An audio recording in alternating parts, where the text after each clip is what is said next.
What is up? How's everybody doing? Hopefully, everybody is having a great day wherever they are in the world, and everybody is a Milanista. If you are a Milanista, like, subscribe, and do all that good stuff. If you don't like and subscribe, you are useless to me, and please sign off and never show yourself ever again. So do this favor to me: like, subscribe, and show us your support.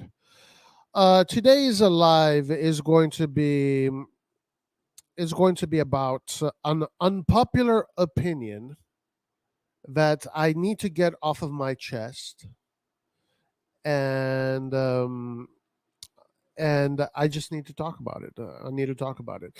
First of all, before getting into that, AC Milan has won its first knockout game in the Champions League in what, 10 to 11 years, some crazy ass number like that.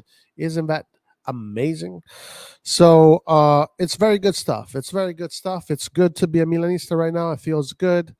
We beat a team that maybe is not the best team in the EPL. Absolutely not the best team in the EPL, but a team, but nonetheless has some very good elements to it.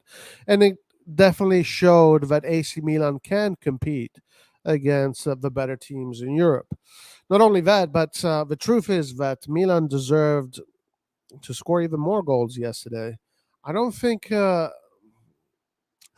I don't think Tottenham had any clear chances aside from that one chance that ended up being offside. They had another very good opportunity, but it was very well defended by Salamakers. Salamakers following Son's run.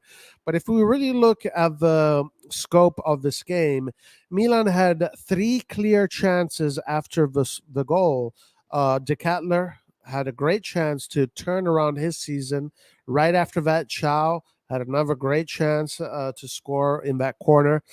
And then Leao had a great chance to make it a goal. Unfortunately, his first touch failed him.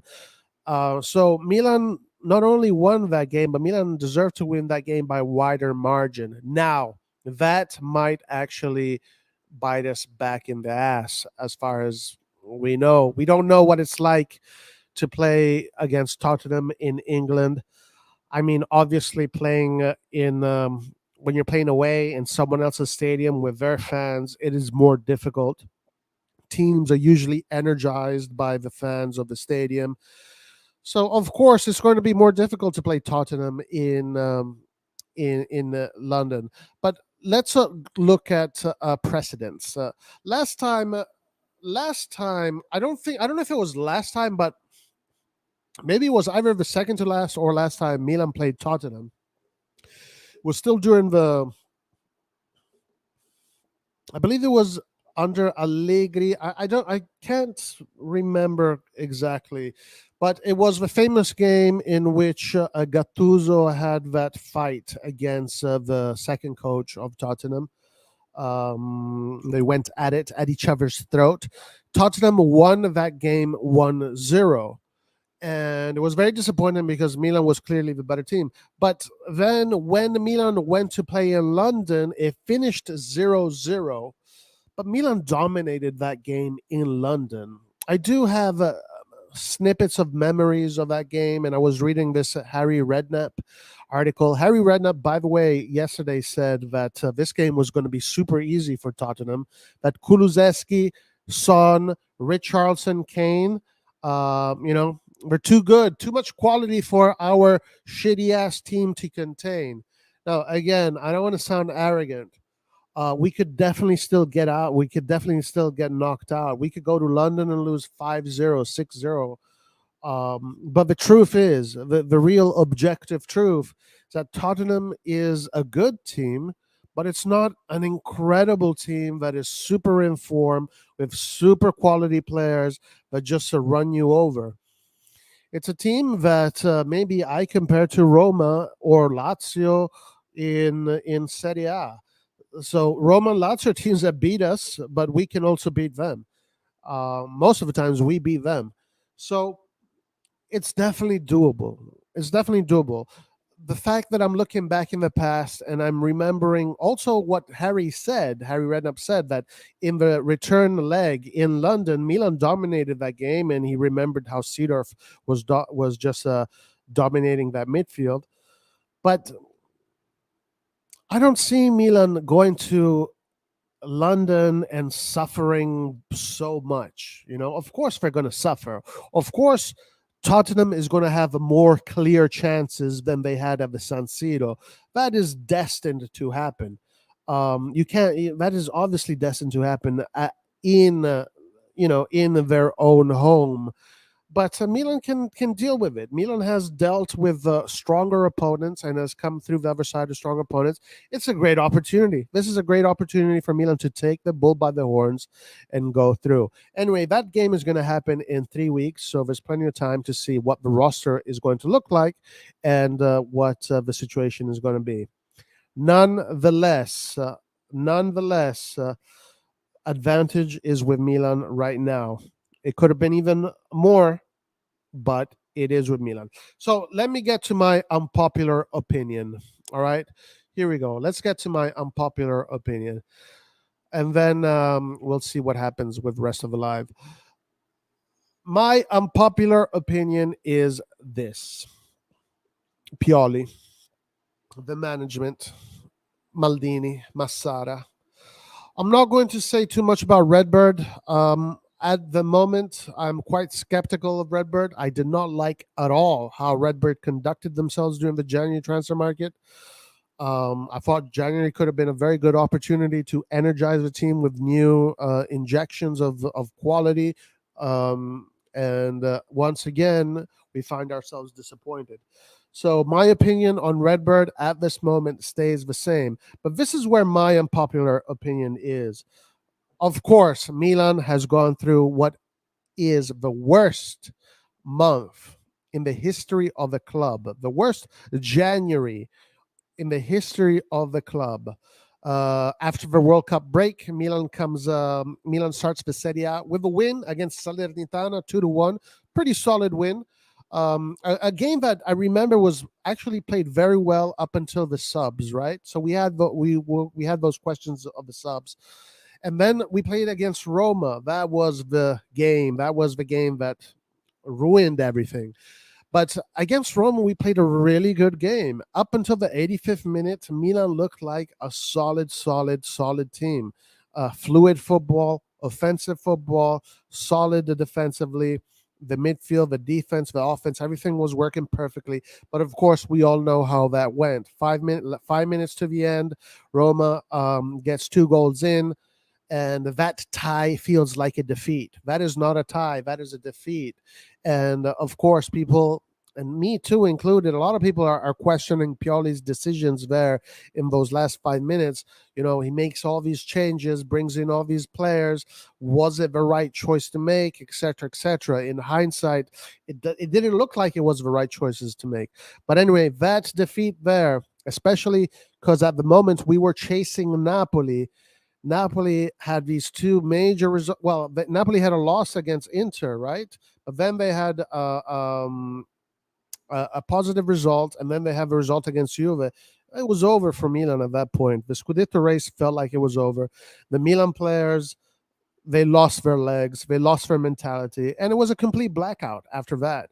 We start the next game against Lecce, same formation, same tactics, and we remember how that game starts off like a mess. We're two down. We somehow get to score 2 goals and tie it. But that was another negative game, and then we have a Super Cup final against Inter, complete disaster. Inter, a team that is not even great form, to be honest with you, but is a team that is on and off depending on what day of the week it is. But yeah, that game was a disaster. Milan gets dissected 3-0, and you're starting to see what the problems are. We could started to see the problems that the team was having during that Inter game. The team was too stretched. The distance between the midfield and the defense and the attack was too long. The two double pivots weren't covering enough space. The two fullbacks weren't coordinated together. There were other two up the field, And when they were down the field, they did not have enough support from the wingers to help them cover the defensive spaces. So it looked like it was a mess. And then we have the Lazio game. Again, same exact thing. Pioli insists with the same formation. It is 4-0. Same exact problems. Team is too long, too much space. Players just do not have the right mentality. And then, of course, we go into the Sassuolo game. Same exact thing. Nothing changes. Pioli does not make any changes. He keeps everything the way it is because he still believes that somewhere in there the team is still there. It's just a matter of digging it back up. But once again, the team, same problems, gets dissected in front of the home fans against a Sassuolo that hadn't won a game in 8 Serie A game days, and 5-2, a terrible loss, terrible, terrible, terrible, terrible loss. And that was it. At that point, let's stop. Let's pause right there. So at that point, the team from an outside perspective looked like it was in complete shambles. It looked like everything was lost. It looked like the locker room was lost. It looks like Pioli lost the locker room. Pioli lost the plot. The management lost the team. At least this is what it looked like from the outside. And it was clear, at least now I'm going to speak about myself, it was clear to me right after the Inter game that tactical changes needed to be made. Where I blame Pioli personally is that he just took a little bit too long. He waited. He didn't need to wait for the Lazio game. He didn't need to wait for the Sassuolo game. He could have made those tactical changes right after the the Inter game because it was very clear what was happening. So here comes my unpopular opinion. All right, guys, we're getting to it. We're getting to it. Don't worry, we're getting to the unpopular opinion. All right, so now let's press play once again and let's keep on going in time. We have the Derby next after the Sassuolo game. The Derby is next. There are voices that the management is forcing Pioli to change the system, blah, blah, blah. We don't know if these are true or not, but they're coming out. And lo and behold, there is reports of Pioli making different experiments, changing the system, and seeing what else he can muster up, figure out in order to fix the problems that Milan is going through. And lo and behold, Pioli decides to play with three at the back, a more defensive, strategy, a more defensive approach. And it starts off with the first 45 minutes against Inter. A 3-5-2, essentially a 3-5-2, in which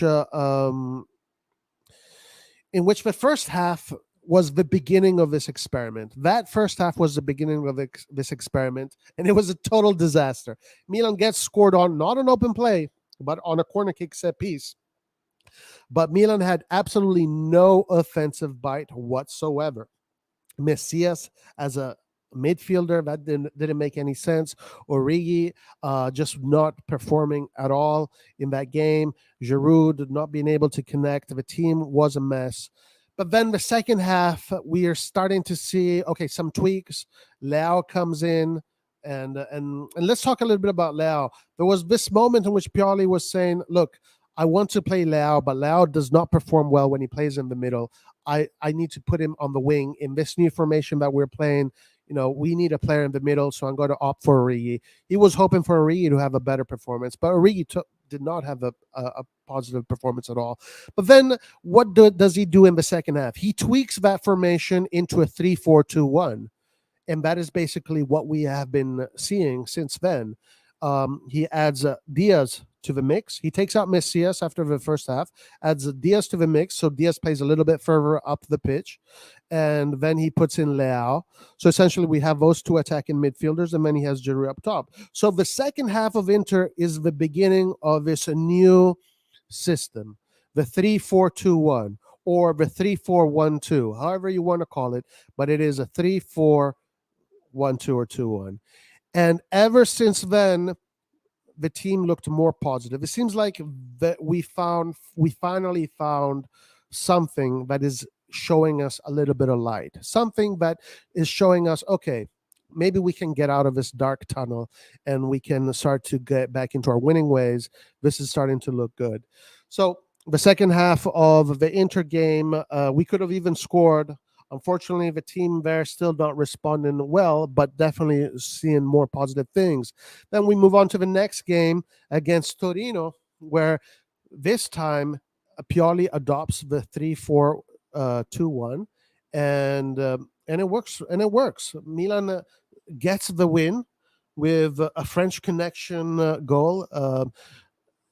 Theo Hernandez with an assist to Giroud. Of course, Juric, very difficult to play against. Juric, very tactically astute. He really makes it difficult for us, but we get the win and we get another clean sheet. The three at the back, the four in the middle, and the three up top. It's working. We're getting results. It's not pretty. It's ugly, but it's working.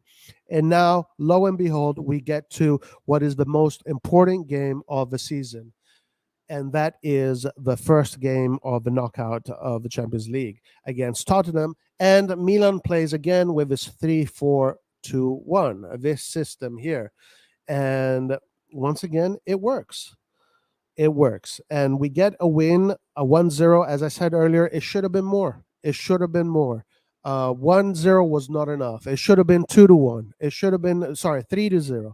But it works. The team looked solid. The team defensively looked solid, and in addition to that, we have a new injection into the team from the summer market, Chow, a player that he said personally that he didn't feel ready. He said personally he didn't feel ready. He was adapting to the language, adapting to the system, adapting to the trainings, and he came to be ready at the right moment where we really needed him, especially because in this game we did not have Tomori. Chow had a very good performance in the game prior to that, and he had a very good performance in the game in the game against Tottenham. So from complete darkness, from complete blackout, from complete absolute just apocalypse, Milan starts to get back into the light. Milan is starting to see uh, in the horizon the sunset. Milan is starting to come back in its winning ways. And here, lo and behold, guys, we get to my unpopular opinion. All right. And before that, people are asking, how come you didn't talk about the Torino match in the Coppa Italia? Guys, I don't give a shit about the Mickey Mouse Cup, and that's why I didn't. But anyway, so let's talk about my unpopular opinion. My unpopular opinion is this. After this whole description that I just went through of what happened with Milan, we're getting to finally the conclusion of why I am saying what I'm saying. The management was absolutely brilliant. The management was absolutely brilliant in handling what seemed to be a situation that was absolutely dire, lost, gone. The majority of the Milan fans were calling for Pioli's head. The majority of the Milan fans are tired of Pioli. The majority of Milan fans are not happy with the situation. They want change. They want to see people's heads on stakes. The mob is out. The mob is angry. The mob is asking for justice. The mob is asking for justice. And where this is my unpopular opinion is that Maldini gave Pioli and the boys the time to fix the situation. And it's not easy to do that because it is very easy to fire a coach and then just get another one. And there are coaches available out there. There are coaches available out there that Milan could have gotten, especially this Milan here that is not interested in getting big coaches. This Milan here is going to get a Shevchenko, or is going to bring back a Gattuso, or is going to find another one of these coaches that has been coaching in the mid-table divisions and that is free right now. So the options are there, but what this management did is give Pioli and the team the time to heal its wounds. And this is something that they deserve praise for, but they will not get praise for this. They will not get praise for this. But I will give them the praise for this. I will give Maldini and Masada the due praise of allowing Pioli and the team to mend its wounds, to give the team the time to figure out what was wrong, to bring back that mentality, to bring back a spark, and to bring back the idea that this team is not finished. This team is alive. This team is bustling. This team has energy. This team wants to do great things. It met a huge obstacle in January, a huge bump. It broke the car. The Ferrari broke down. It seemed like there was no way to fix it anymore. But Maldini gave a trust to the management. So I give them praise for this. I give them praise for keeping this team together. And it's a family, guys. It's like when you're fighting with your mother, or your father, your brothers and your sisters. Yeah, you get in a big fight. You hate each other for a week or so, but then it goes away. You're back. You're back to how things were. You're back to loving each other. You're back to being a family. And I like how this situation was treated. Now, are we fully out of this darkness? I don't know. I don't know. I think that we are definitely on the way out. Are we fully out? I can't say that for sure. We have the game against Monza happening. I'm expecting to see the same formation: 3-4-1-2, 2-1. We're going to talk a little bit about that as well. And then we have a very tough game against Atalanta. Atalanta right now is playing really good football. So that's going to be a very difficult game. That's going to be the test. The Atalanta game is going to be the real test, whether or not we are out of this situation. No, I don't think the Tottenham game is going to be that much of a test. Honestly, guys, I think if Atalanta played Tottenham, Atalanta would beat Tottenham pretty easily, actually. Another unpopular opinion. Yes, today I'm full of unpopular opinions. This is what I'm doing. But I think our ultimate test to see whether or not we're out of this darkness is going to be the Atalanta game, because that team is moving the ball silky smooth. They're passing, they're tiki-taka, offensive. It's Gasperini is very in form right now. Very in form. When Atalanta's in form, Atalanta is a difficult team to beat. When they're not in form, yeah, they're beatable. But right now they're in form. So that game is going to be the ultimate test. And we shall see. But I think that we are going towards that direction. We are going towards a direction of being cured. So once again, unpopular opinion: Pioli in, Maldini in, Massara in, Leao, Giroud, all of these players in. Let's go and get this qualification to the next round of the Champions League. Let's get into this quarterfinal. Let's be even stronger together as a family. Let's unite together. Let's be compact. Let's be a real team. Let's not abandon pieces as we go. Let's not throw the baby away, whatever the saying is. Let's not do that. Let's keep on going on this road, and let's stay together, united. Now, I do want to talk about certain things. Kjaer, excellent performance from Kjaer. If we have a fit Kjaer, a fit Kalulu, a fit Tomori, a fit Chow, then Milan defensively, I feel like is really good, really good. We have a fit wing back like Salamakers, a fit wing back like Theo Hernandez. That is solid as hell, guys. I mean, seriously, who has a better balanced wing back situation in Europe? Theo Hernandez as a wing back is undoubtedly the number one in the world. No doubt about that. Nobody can convince me otherwise. Maybe if you want to talk about being a fullback, maybe there's someone else that could be better than him, but he's still in the top three. But as far as a wingback goes, he is the number one in the world. And on the other side, Salamakers, being the player that he is, not great on the ball. We all know this, but the work rate that he puts in is second to none. He is our modern day Gattuso.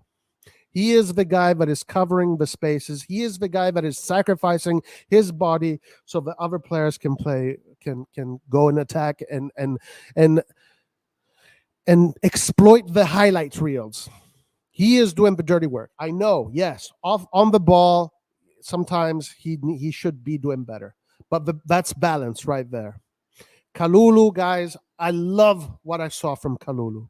I love what I saw from Kalulu. He was in the press conference with Pioli.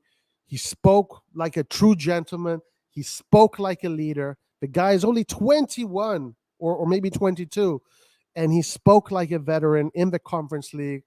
And he played like a veteran. Sorry, in the press conference, and he played like a veteran in the game, stopping players like Son, Perisic, Kane, Richarlison, and all these players that are considered by many people top quality talent.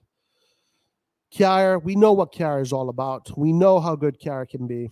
And it looks like with that performance, he might be back to his old self. If we have that old self Kjaer, the Kjaer prior to the ACL, guys, that's like having a new signing. That's like having a new signing. So these are very positive things that Pioli can extract from. And then, of course, Chow. Already spoke about Chow. We're seeing a lot of great things from Chow. Maybe man of the match. Maybe man of the match. I'll say it again. I said it a million times.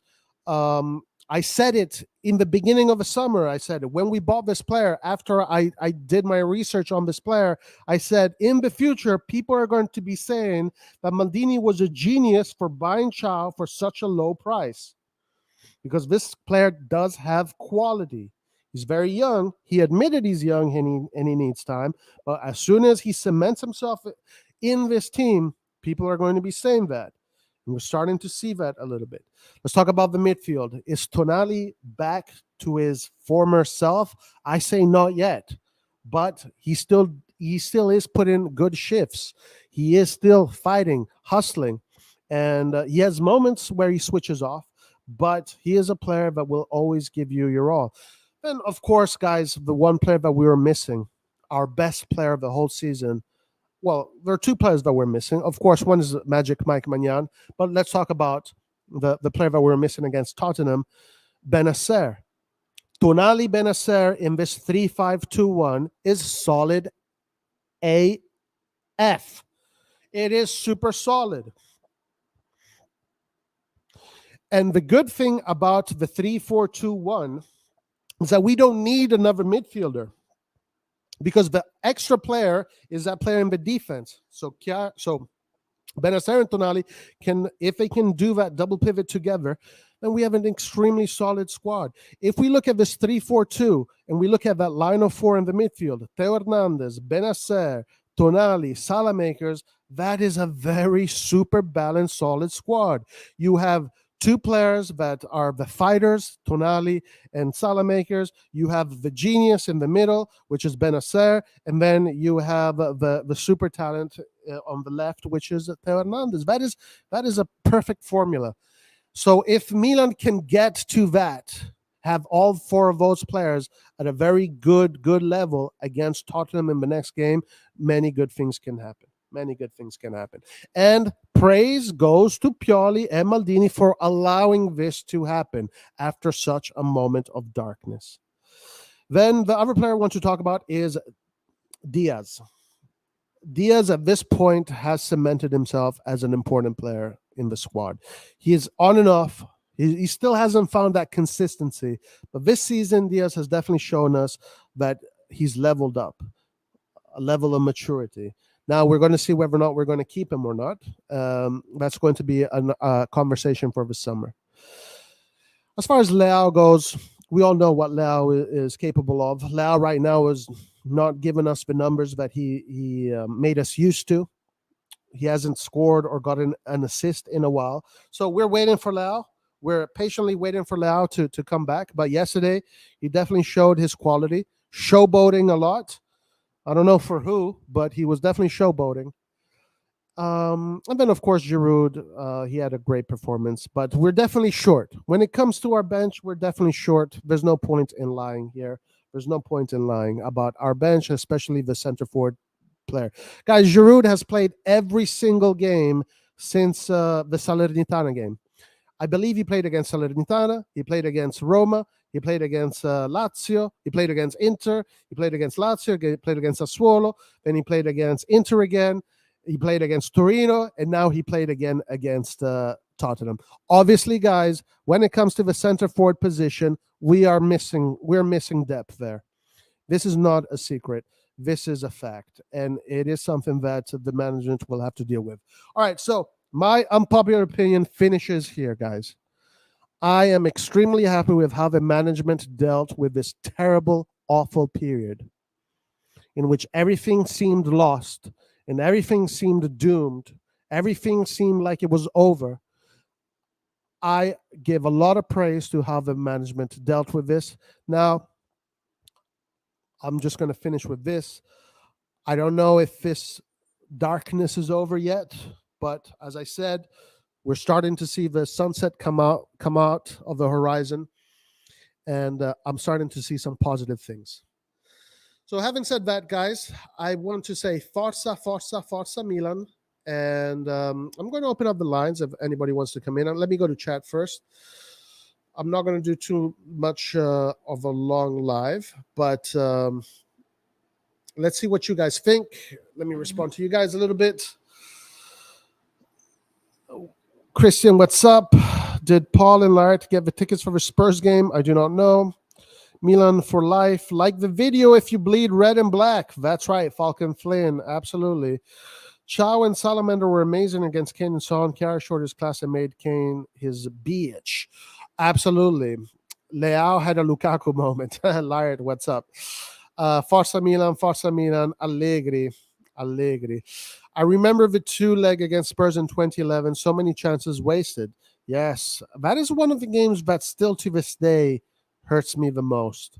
But that second leg, we dominated them in England. So why can't we do the same thing this time? The team made us proud yesterday. Credit to Pioli as well. Absolutely. Napoli, Liverpool for 1, Tottenham 1-0, Dortmund. Yeah, I saw the Chelsea game. Dortmund played really well, but then after Dortmund scored, they closed themselves in defense. So Chelsea had many opportunities to score. Right, I was thinking this new formation might be what could save us in UCL. With our double pivot, it's very hard for us to compete in the UCL. What happens to us last month could be a good thing. Yeah, you absolutely can extract positives out of negatives. You learn from. You never lose. You learn. That's the mentality. I did not lose. I learned. So yeah, where is what? I'm not even gonna read that. 3-4-3 might be the better formation. Roy has a point that our wings get cut, but did you see how Salamakers and Tao blossom in this new formation? Both were offensively and defensively solid. Yeah, absolutely. And of course, Salamakers, when Salamakers is being helped by Kalulu, that is a very solid pairing right there. And on the other side, Chow and Hernandez also made a very solid pairing. Hi guys, I didn't listen to you in the night shift. What's up, Alexanders? How you doing, my man? Looks like Chow used to be a CM and was told to switch to center back. Oh, nice, interesting. During the Inter game, we got the best performance when Pioli switched to 3-4-3. Yeah, that's right. And slowly by slowly, he started to tweak the formation, and once he found that formation that was working, he stuck to it. I'm still Pioli out just because he's not the right guy for this project. He failed multiple times to integrate the young players, and until today, we had no player from the Primavera made the first team. I completely disagree with that. I am totally Pioli in. I'm totally with this project. I think this project is been absolutely brilliant ever since Maldini and co has been in it. This moment of darkness is not going to be the pivotal moment that is going to make me say Pioli out. RossonARI TV, what's up, Raul? Right now, I'm with Pioli because he's willing to change and then experiment. Me too. Trust me, I feel Pioli is mastered with 4-2-3-1. He's found what works and what doesn't. Now he's learning the 3-4-3. When he masters that, he can teach the team to switch between 4-2-3-1 and 4-3-3. That is absolutely a great point, Joel John. Absolutely a great point. After he cements this 3-4-3, Milan will have these two formations out of which he can extract from. Essentially, guys, in the 4-2-3-1, the thing that was really missing was the prototype attacking midfielder that Pioli has needed for his 4-2-3-1 to work. Basically, this hybrid midfielder, attacking midfielder. They tried to see if CDK was that guy. CDK right now is not ready yet. Diaz is a little bit too offensive, not enough defensive. Of course, so what we'll see. We'll see what happens the next season if Pioli is still in the team, and if CDK finally comes into fruition, into maturity. Then we can probably go back to that 4-2-3-1 if he wants to use it, or he can stick with the 3-4-3-1, or he can go to a 4-3-3. It could be really a reality when he perfects this combo formation. Absolutely. Chow had a good game when Pioli first used him as a sub. He made two important blocks to prevent two shooting goals. Yeah. Chow had a good impact in the team from the beginning. And now, slowly but surely, he's starting to get into the mechanics of the team. Guys, let's also remember that when Kalulu joined the team, it took Kalulu about 1 year. I think it took him 6 months to play his first game, but then it took him pretty much more than a season to get into the mechanisms of the game. I mean, it took Kjaer's injury for Kalulu to become a staple point of the team. So yeah, we just got to be patient when it comes to these young players. Gasperini was right about 3-4-3 all along. Now I want to see Pioli's interpretation of this formation. Gasperini is a tough SOB, guys. He's a tough guy. I blame Jerry and his fake car. Jerry, I do not know about Redbird yet. I'm still quite skeptical. I was Pioli out till he tried the 3-4-3 against Inter. At that moment, I felt he's up to something new. Milan management had no choice for it. Pioli just extended his contract. If they fired Pioli, they would have to pay his salary until another team hired him. I don't praise them for it. They had no choice. I totally disagree with that because Milan fired Gattuso while his contract was still ongoing. Teams fire coaches that don't work all the time. It is the sacrifices that they make when they feel they have to make it. And I definitely do not agree with that. There were also voices that were saying that Pioli was, they were questioning whether or not Pioli should have gone. And I think there are options out there. If they want to make a change, if they wanted to make a change, they could have done it. So I definitely don't agree with that. Also, I was Redbird out till I saw they're willing to speed up Milan's new stadium and want to continue without Zhang and Inter. Right now, I firmly believe Redbird is going to be a really good owner. Okay, well, Joel John, I praise your optimism. I right now have very skeptical feelings about Redbird. I don't know. I don't like them at all. I'll tell you this. Maybe even better than Elliott. Let's see what they do. What's up, Rock? Jerry is a greasy uncle that hits on your. We may lose out by doing the road, but I'm glad we're planning to experiment. I agree. All I know is that 3-4-3 made the defense look much better. Attack, no. Attack, not yet. Right. Also, I'm digging to predict that the next great formation we will find is the 4-4-2 diamond. I haven't seen that one in a while since the first Ancelotti. The attack will catch up. Don't worry. We're running around like headless chickens in the 3-4-3. I do think the attack is going to catch up, especially because we're missing Leao's numbers. When Leao comes back, when Leao starts to strike back, we should be seeing some good numbers again. We'll figure out attack soon. Alexis Telemarkers in the best right wing or Europe. Wing back, maybe. One of the best wing backs, maybe. He could be. Could become. We already saw Chow and CDK get chances in the final third, comma. We're going to perfect it very soon. CDK definitely needs his time to grow. definitely needs his time to grow, and definitely needs his time. CDK had such a great opportunity to change the narrative about his season and about his performance. It is so unfortunate that he wasn't able to exploit that. Because if CDK would have scored yesterday, all of a sudden, guys, the whole narrative of CDK would have changed. But patience, patience, and that's another example of Maldini saying patience, patience with these guys, patience with the youngsters, patience in families, in situations like this. Patience is a virtue. Patience is a virtue. Salamaker is going to assist Lau very soon. I have a good feeling about Salamaker's current position. I think he's doing very. I think he. Now, I do want to talk about Calabria. Calabria, in this 3-4-2-1 or 3-4-3. I don't know what. I don't know where you put him. I think Salamakers is more suitable for the wingback position than Calabria is. I think Calabria is more of a natural fullback, but Calabria hasn't been performing at a super high level since he came back. So Pioli deserves praise there to be courageous and put the captain on the bench for the Salamander. But Calabria will obviously be quite useful when his time comes as well. Malin's good at finding defense solutions on the cheap. Ciao, Kalulu, Tomori, Fernandez, Chiara, but I don't know about his offensive selections. Guys, obviously, when it comes to offensive players are the ones that cost the most. It's just the way it is. Goalkeepers cost the least. Defenders, then defenders, then midfielders and attackers. So, yeah, I think they do need to step it up a little bit as far as the offensive players goes. Let's see what they do this summer. I am quite optimistic that this summer they'll have a good market, but we will see. Magnan should be back by the end of March, by the end of February, beginning of March. Ciao to Chelsea is going to be 120 million transfer to be perfect success to Thiago Silva.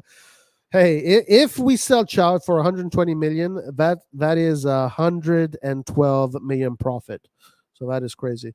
Also, Salamaker helps cover in the 3-4-2-1 because he's positioned more defensive. Yeah, he covers and he runs everywhere. He runs everywhere. Maldini signed Kalul and Chow for peanuts, and people doubt him. Yes, those were two super signings. Absolutely. I think Pioli deserves credit, but he still should have adapted earlier. That is the one criticism that I give him. Again, guys, I totally understand. It is my unpopular opinion. People, everybody is entitled to look at it the way they want to see it. It is my unpopular opinion. What offensive selections has Maldini got right? Well, I would say that Leao was absolutely right.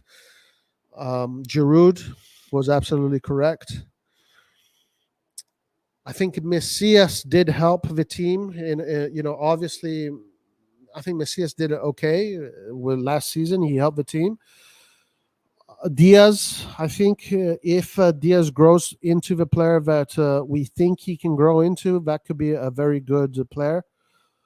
What he hasn't been able to do yet is get very young players that can perform right away. We had to wait for Leao. We're waiting. We had to wait for Diaz. We have to wait for CDK. Giroud is not young, so Giroud obviously has all the experience in the world. He can come in right away and perform at the highest level. Messias is Messias. He'll give you good performances, but sometimes he won't. So what they need to do is be able to get young players that can perform right away. They've been able to do that with the defenders, but not so much with the attackers.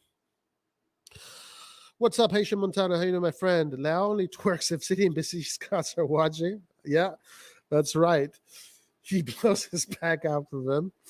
That's absolutely correct. If Pioli successfully pulls us out of these dark times, I know he's going to be the manager for the next 6 to 8 years till our players grow past their prime. I mean, 6 to 8, that's a long time. But listen, let's just go season by season. If this season he can finish in the top 4, I think he deserves to have another shot next year. And also, I do want to say about his record in the Champions League so far. Pioli has had 3 big wins in the Champions League so far in a row.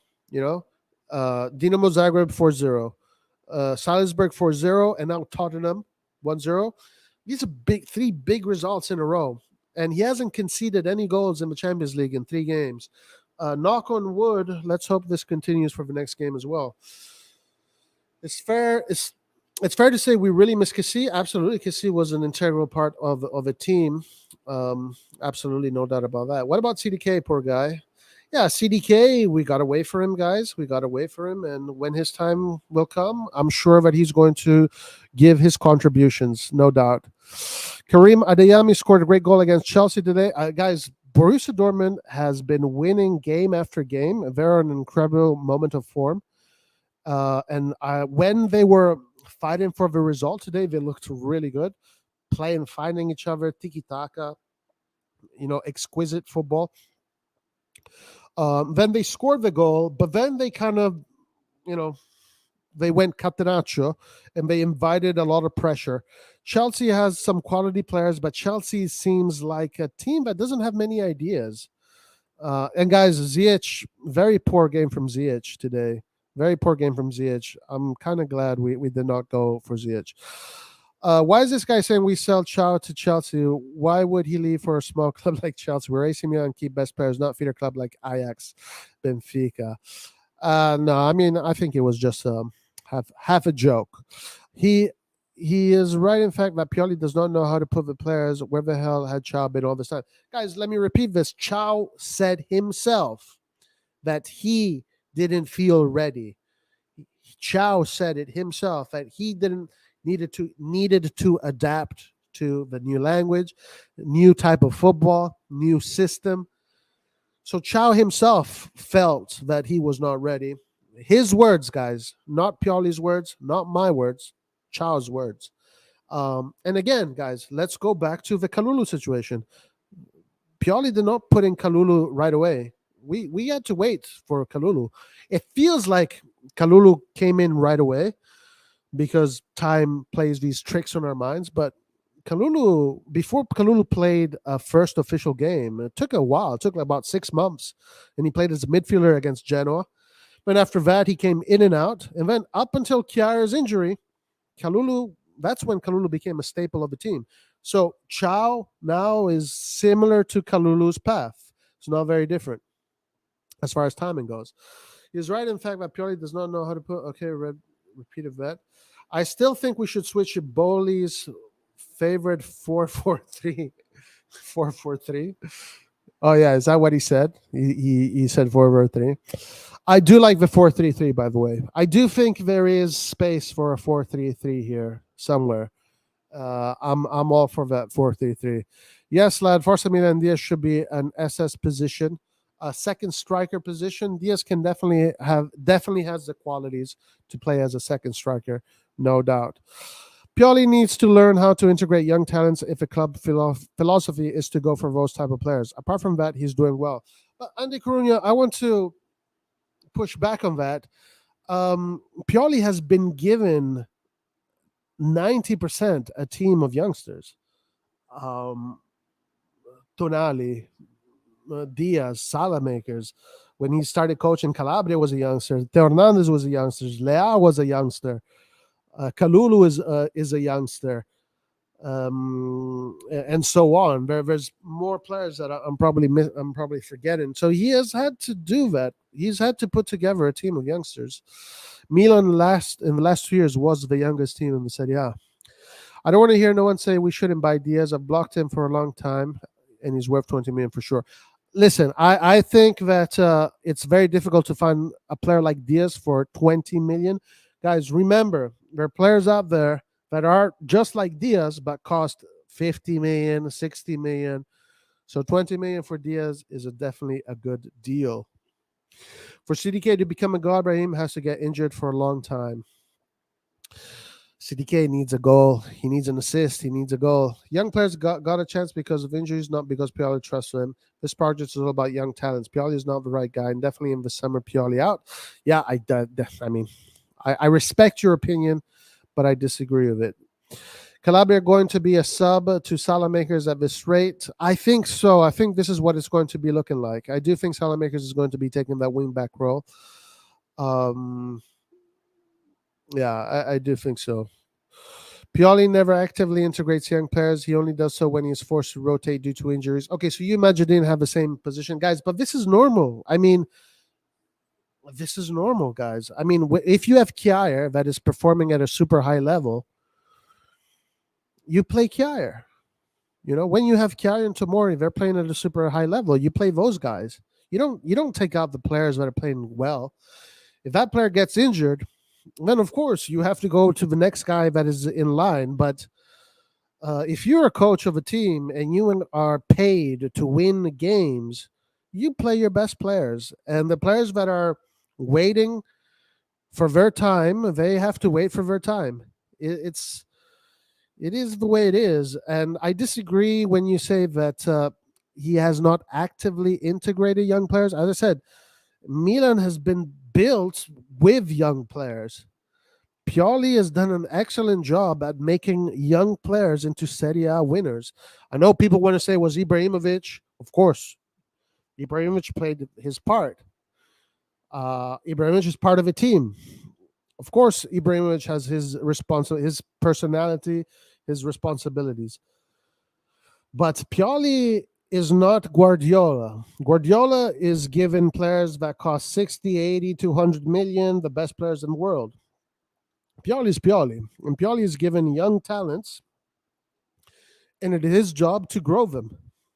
And I think he's done an excellent job at at doing that.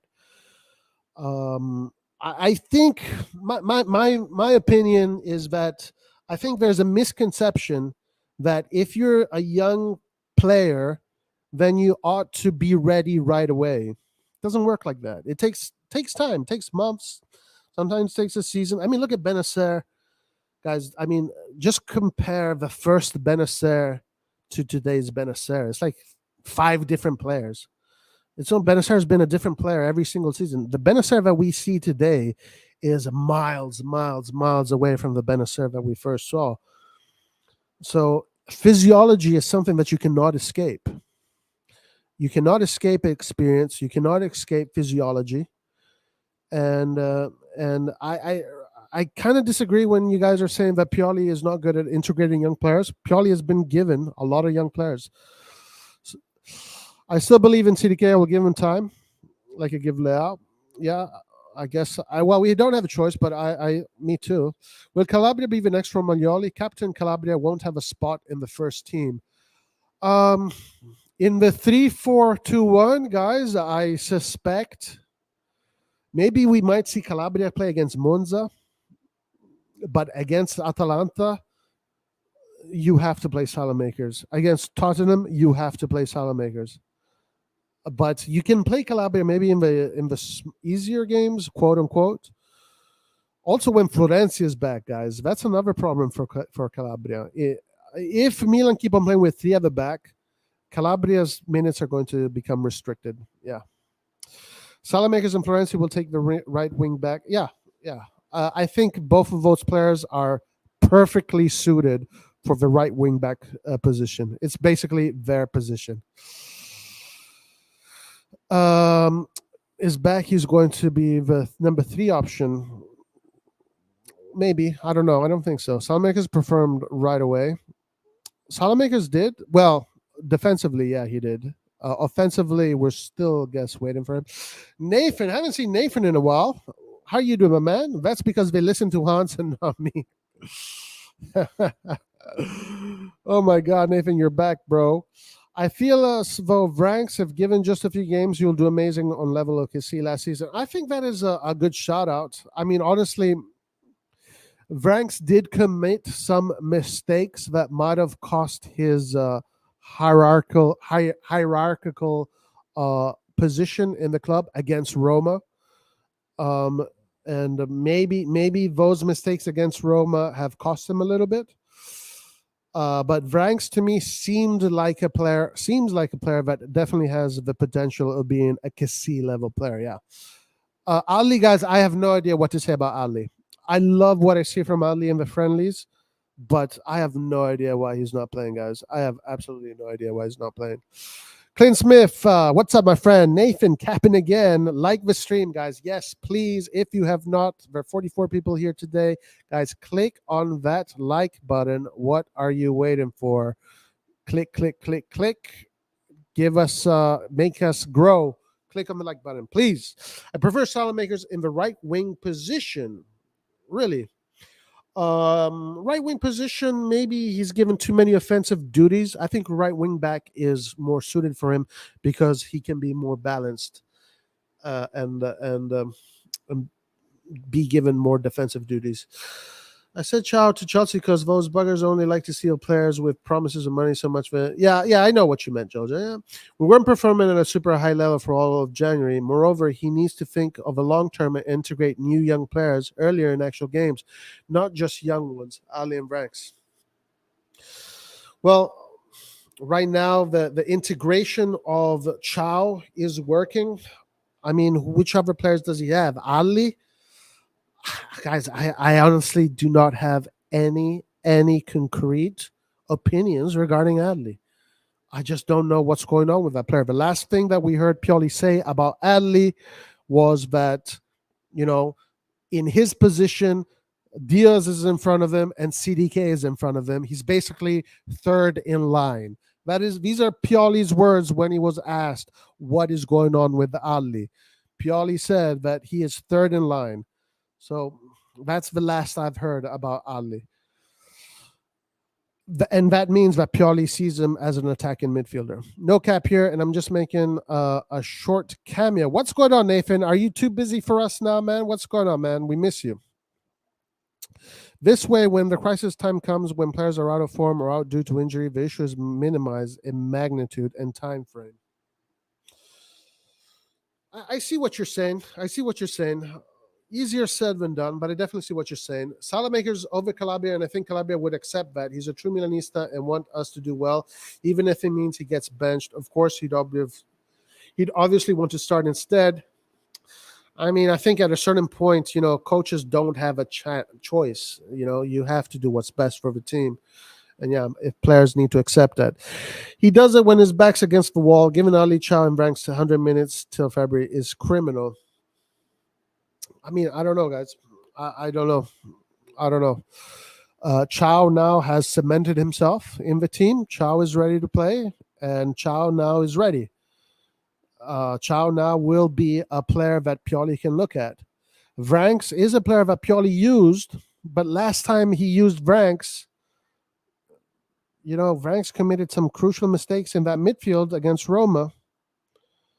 And that maybe cost us the season. I don't want to blame Vranks, but maybe that's what Pioli's thinking. I don't know. Tonali got a goal and assist against Salernitana after the World Cup. Where is that Tonali? Tonali is definitely a player that is in and out. Last season, he was absolutely crucial, especially towards the end of the season. That Tonali last season benched Benacer. So the last season's Tonali is different from this season. There's a little bit of a regression. Maybe Tonali worked better with Kessie, you can say. Maybe Tonali worked better when the team was a little bit more defensive. But yeah, Tonali is obviously, guys. Tonali for me is a super duper superstar. But I think it is fair to say that right now he is in and out as far as form. The first Benacer made me want to cry. Yeah. The first Benacer was a total different player. Guardiola is a coach for Rich, the most overrated coach ever. He won't even finish top 5 with current Milan, Roma, or Atalanta. That is possible. I don't know how well Guardiola would do with a team that is not capable of playing the kind of football that he wants. Calabria time in Milan is coming to an end, and Milan should sell both Calabria and Florenzi this summer. Let's see what happens. I mean, Florenzi, obviously, he is getting older. So maybe Florenzi, maybe. Calabria is still young. He could still be useful. But we'll see what happens this summer. I'm very curious to see this summer. Oh yes, Vranks is the secret weapon waiting in the shadows for our bench, in my opinion. Okay, let's see, guys. Let's see about Vranks. I've said it. He has now the last things I did read about Vranks is that the management is not looking to redeem him. I don't know if this is completely true. Just the last thing I read about him. Looks like maybe they have other plans, but time will tell. Zion Train, what's up? I'm not convinced that by Vranks and Pobega. Replace him with Adopo from Torino. Yeah, again, Vranks. We just spoke about Vranks. As far as Pobega goes, I'm sure that Pobega will find a spot in this team. Like many players that join the team in their first year, you know, you're not going to see what you would like to see. But Pobega for me is a player that I would keep around. Now I agree with Adopo. Adopo is a very interesting player, also quite cheap. But Pobega is a player that has done quite well with Spezia, with Torino. He's done well with us when he's come on. He reminds me of Ambrosini. He's a player that is probably going to, the more he matures, the better he's going to get. So I would not give up on Pobega right now, my opinion. Krunic always plays to instructions given to him by Pioli, and he knows how to break play and direct passes. That's all. Krunic is the Swiss Army knife, right? Efficient, doesn't do what it does exactly what he's asked to do. Nothing more, nothing less. It is very important to have Krunic, especially because now that we don't have Kessie, the next in line was Krunic.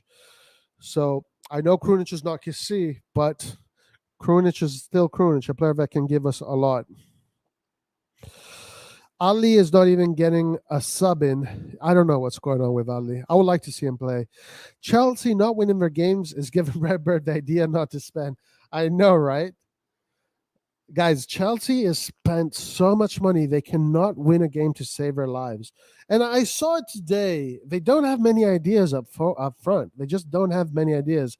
Mudryk, unfortunately, I got to say, right now looks like a very normal player. Maybe Chelsea's not the team for him. I think there was one of his old coaches said that. But it's still very early in Chelsea's in Mudryk's lifespan at Chelsea. I'm very curious to see an integrated Mudryk, an integrated Nkunku, and an integrated Madueke in that attacking third line. I think that can be a very deadly combination for the future. Just randomly discovered this Milan fan community. I love to see Milan fan outside Italy. Dope. No problem, David. Welcome. Subscribe. Be part of it. Absolutely. Like the video or Jerry will visit you in your sleep. Yes, guys. If you don't like the video, Jerry will appear under your bed at night and will catch your feet. Joel John, Ancelotti over Guardiola any day. I think most Milan fans will agree with that. I do like Guardiola's football, though. We sell Calabria and Florenzi this summer. Who's going to play in the right back? My brother. No, I don't know if we're going to be selling these two players. That is an opinion that Zion had. Florenzi, maybe because he's getting older. I think Calabria, there's still a lot that he can give. But, guys, for me, Florenzi is a luxury. I know that it doesn't feel like that because we haven't seen him perform in such a long time. But having Florenzi on the bench is a luxury. I like Vranks. Imagine if Atalanta bought Ali, he would be 50 million. That is true. I can't even. You can't deny that. Gasperini, definitely very good at at at giving value to young players. No doubt about that. Paul feeding people with Adopa propaganda. No, but it is true. He does look like an interesting player. And for his price, he does look like an interesting player. I will give him that. I think Vranks Krunic, my Vranks over Krunic, in your opinion. Okay. I don't share that opinion, but I respect it. Karim Mudryk is what Leao will be if he leaves to Chelsea. Yeah. Yeah, Joel John. That's a good shout. I think so too. Now, the reason why I disagree with this is because Krunic is 27, 28 years old. He's a captain of Bosnia. Like he's such a experienced player at this point. Now, Vranks can become better player than Krunic, but today I think Krunic is at least from a psychological headspace, maturity level is more valuable today. But maybe in the future that will change. I see a lot of potential in Vranks. Me too. I definitely see potential in Vranks for sure. Calabria is the captain, is not going anywhere. I don't think so. I don't think he is. I don't know. I don't know what's going to happen there. All right, guys. Modric looks like a flop. He definitely did look like a flop. Yeah, for sure. He definitely did look like a flop. A doppel piece is zero is contract. All right, guys. We can go for one more hour. I can open up the live if you guys want to come in. Um, but I've said my unpopular opinion of today. If anybody wants to join, I can go on for a few more minutes. If not, I said what I needed to say. Let's open the live for the members.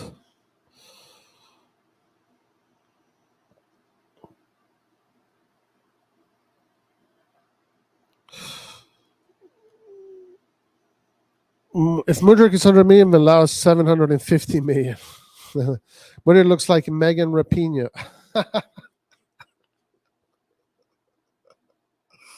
Oh shit, that is funny, dude.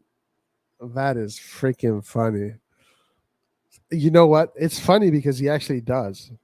Like he really does. He really does look like it. He actually really does. He just needs the purple hair, and then he's perfect. Yeah, I mean, listen, we seen Mudrik what he can do, what his abilities are. So I'm not doubting his talent. I'm absolutely not doubting his talent. But the Mudrik that I saw today is quite inefficient. It's quite an inefficient Mudrik. All right, guys, if you remember, you have a link. Hold on. If you're a member of the channel, guys, you can go to the community post and you have links to come in. If you have anything to add to today's unpopular opinion, you're more than welcome. Just go to the community post and you can join us there.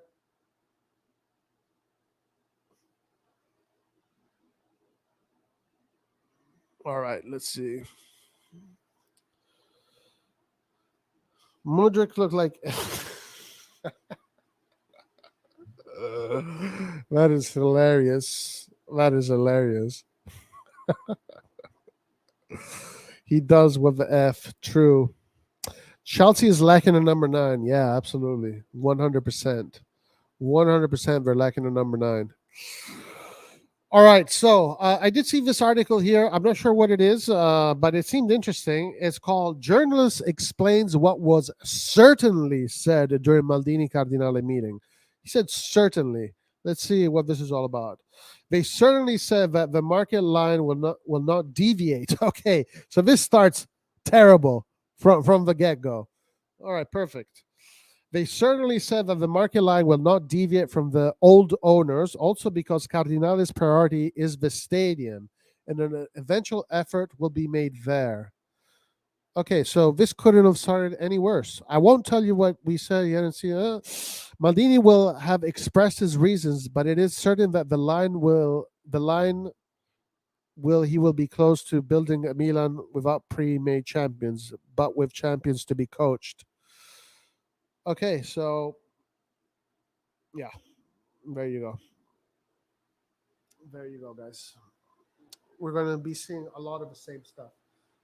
Guys, if you have not clicked that like button, I don't know what you're waiting for. Um, if you want to join, anybody that is a member, Rock, Lyert, if you guys want to join, the live. Uh, Let me know. Otherwise, guys, I'm ready to shut it down for the day. If you want to expand on my unpopular opinion or not. Oh yeah, Calabria is used to play CDM2. Could be a good experiment. That's a good shout out, actually, Joel John. Calabria can also play in that position if needed. Definitely, definitely. I feel Cardinal would buy a really good striker in the summer because Milan UCL revenue is actually crazy high. I mean, listen, Joel John, we just read right now that he's going to do the same thing that the previous management did. So he's going to buy a really good striker, but that really good striker has to be a really good striker that nobody knows about yet. It can't be a striker that is in the eye of the media. It has to be one of these players, kind of like Vice Verasquilla, that cost nothing, 11 million, that is very good. As I said earlier, it is very difficult for this management, for any management, to buy unknown forward players that can perform right away. That can perform right away. And if they can do that, great. But I do think that 100 per. Okay, no problem, guys. But 100% sure. Yeah, Laird last night did the long shift, guys. He went till what 5 a.m. something crazy like that. Can't hop on eating dinner. Thanks for the content, Roy. You're the go. Thank you, Rock. Thank you, guys. I hope it's Colo money. Too late, Joel John. Too late. Colo money's price tag has skyrocketed, like Bitcoin. It has from 0 to 1 million. Santiago Jimenez plays for Feyenoord. Scored 3 goals against Lazio and UCL. Okay, that could be interesting. That could be an interesting shout out. That could be an interesting shout out. Like, come on, bro. Say one word and bounce. Where is Antonio? Antonio is studying right now. Champions to be coached based is Laird. Hold on, let me check something here. I gotta make sure that Laird is modded up.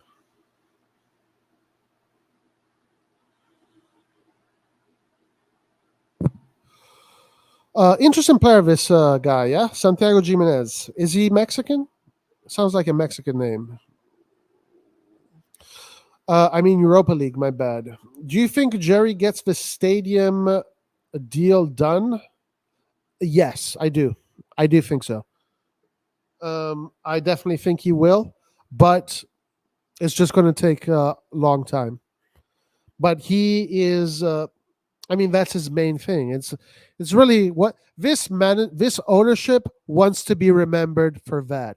The legacy of Redbird is the stadium. Unfortunately, it's not going to be, buying crazy players. It's going to be the stadium. So I think they are going to achieve that. And they seem to be very insisting on achievement. As a matter of fact, I read today that there's a new location that they're looking at. That could be a very good location. Is basically there used to be an old horse racing infrastructure, and they could be doing it there. Maybe Duvan Zapata is available. Duvan Zapata is a good shout out. Very good player. Like him a lot. Christian Pazmino, you talked about Diaz and Real Madrid going all for him. Oh, well, the last that was reported regarding Brahim Diaz is that Real Madrid is looking to monetize on Brahim Diaz because they have different ideas. They want to buy players. Basically, was this defensive player that Real Madrid is looking to buy? I don't know, guys. This is a report, in beginning of February. Take it as you will. Take it as you will. But it was basically saying that Real Madrid wants to buy this defender. It costs about 60 million, so they need to monetize on Brahim Diaz to buy this defender. And I think a lot of people here agree that Brahim Diaz, for his role, there's no space for him in Real Madrid. There's no space for him in Real Madrid. Real Madrid does not play with a number 10. Real Madrid does not play with players like Diaz. I just don't see Diaz going back to Real Madrid. I think Diaz should stay at Milan. He should stay at Milan. He should continue his journey with Milan for a few more years. Can we fix the Milanello pitches in addition to the new stadium? Also, fuck Inter. I don't want to build it with them, but I don't think Jerry can afford it on his own. I would definitely agree that I would rather not have it with Inter. The only benefit is that with Inter, the cost is less, and that means that you can spend a little bit more on the market. But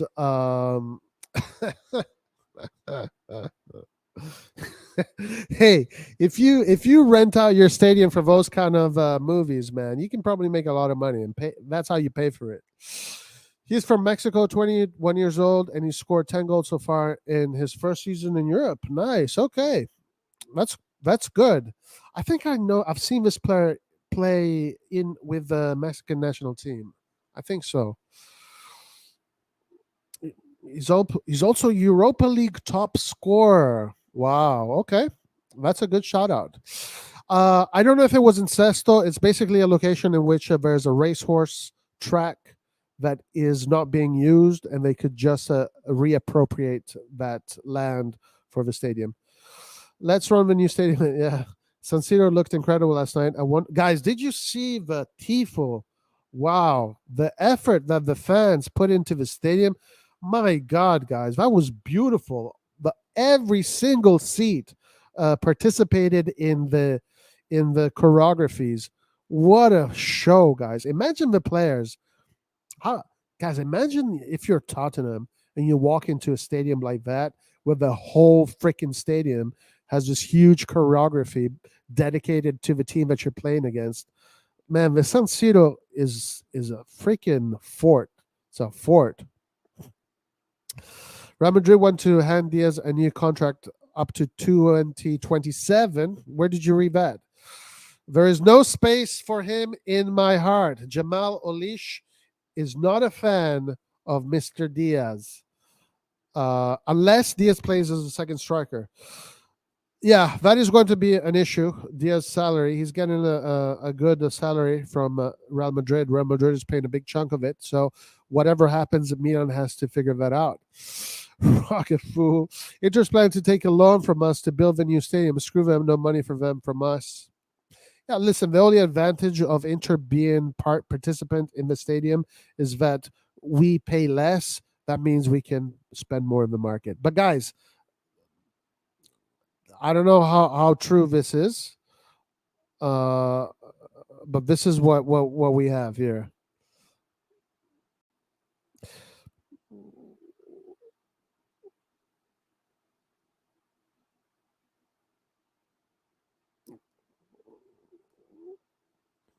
This is what we have right here.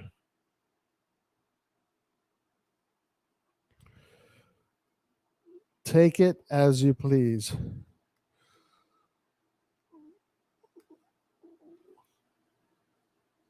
They certainly said that the market will not deviate from the old owners. Guys, we know exactly what the old owners market was. We know how it was conducted. It's not a market made out of fireworks. It is a moneyball market. It is a market based on playing potential superstars or players rather than already made champions, players that you want to build into champions, and most of the financial effort will be in the stadium. They certainly said that the market line will not deviate from that of the old owners, also because Cardinale's priority is the stadium and an eventual effort will be made there. So take it as you want. Rock is the best. That's right. I could see Jerry being the unassuming. I could see Jerry being the unassuming father in a sneaky porn video for sure. What are you guys doing back there? Oh my god. Rock is killing me right now, guys. You heard about Barca potentially paying refs during certain games this morning? Yeah, guys, it looks like the rest of the world is catching up. Uh, I guess in Italy, they're just better at. No, I guess in Spain and England, they're better at covering up stuff. I guess in Italy, it's more difficult to cover up stuff. But it looks like that Barcelona, Man City, all these big clubs are getting in trouble with the law. Tottenham looked shaky and scored in San Siro. Tottenham looked shaky and scared in San Siro. They were shook. Yeah, they did not look. They did not look like a very threatening team. Nobody does it like Milan, man. San Siro just looks amazing when we play on UCL nights. Yeah, definitely made it look special. I hope that those missed opportunities to score more goals doesn't bite us back in the ass. But the San Siro is a fort. It is a fort. Even whoever we play against, as long as we're healthy, it is a fort. And I do want to say something. I shared this opinion earlier with the WhatsApp chat. I saw Chelsea play today. This is a little bit of a different Chelsea than the one that we played, but I still hold my position. A fully fit Milan, which includes Mike Magnan, can take out this Chelsea. A fully fit Milan, which includes Magic Mike Magnan and everybody fully fit, can take out this Chelsea. Chelsea is another team that did not look very impressive.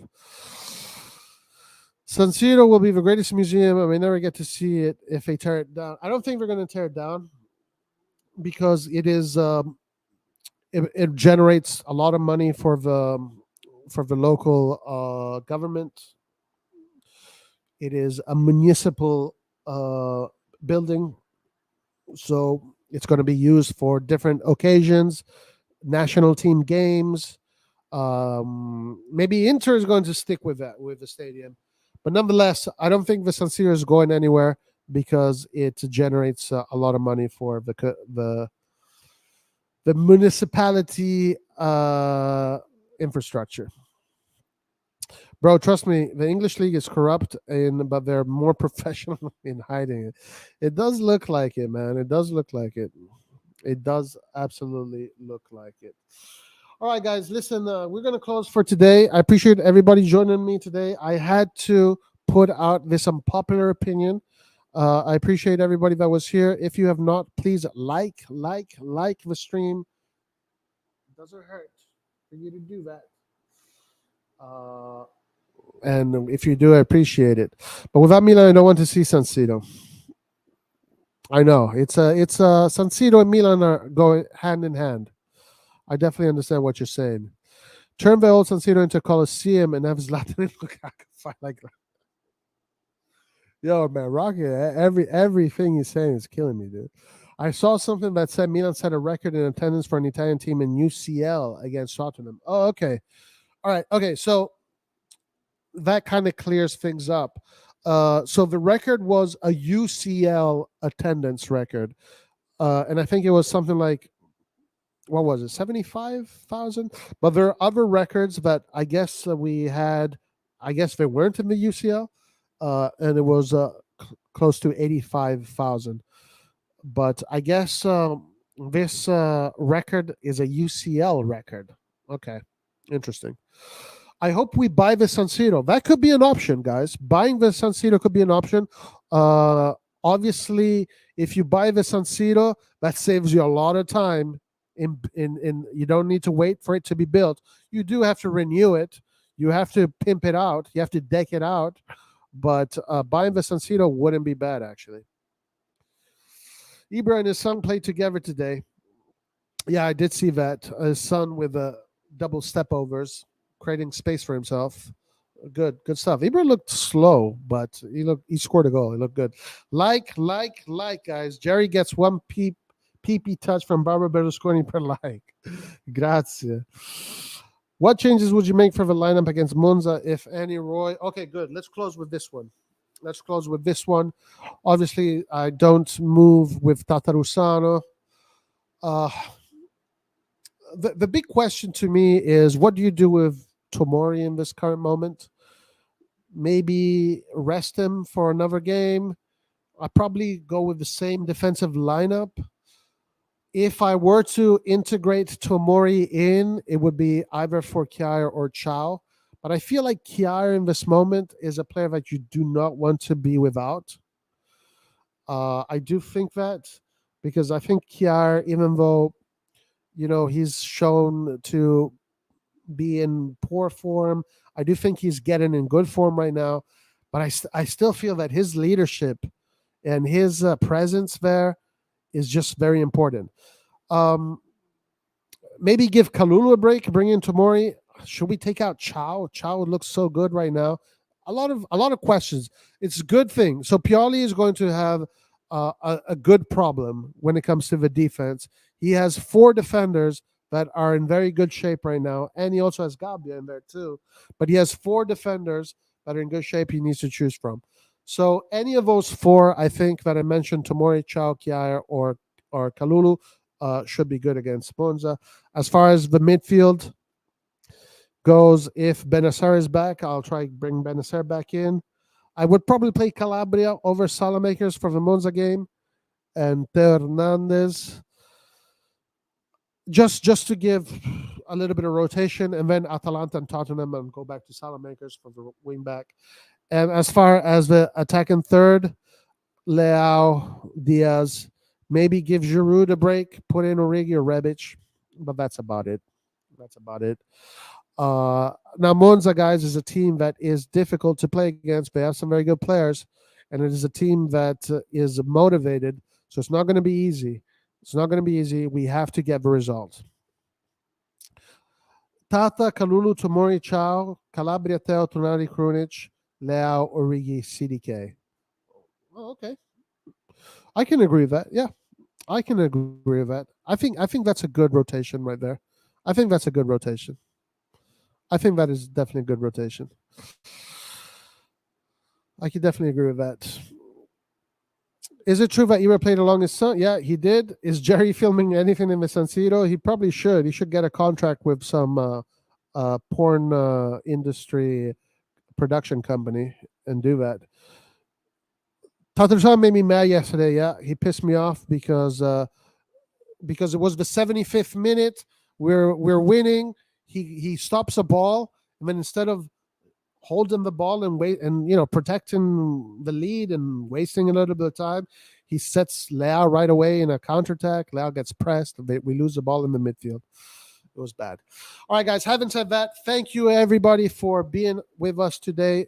Click that like button. Appreciate everybody. We will see you in the next live. Alla prossima. Arrivederci and ciao. Forza Milan, guys. And one more time for me, Pioli, Maldini, Massara, in. Ciao. Forza Milan.